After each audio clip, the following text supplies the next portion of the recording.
I have Xiaomi 12, and today I'm going to show you how to customize watermark in camera on this device.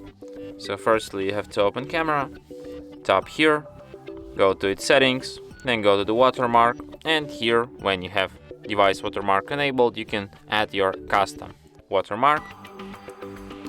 So let's write something like that, and now your every photo will be marked with your custom watermark.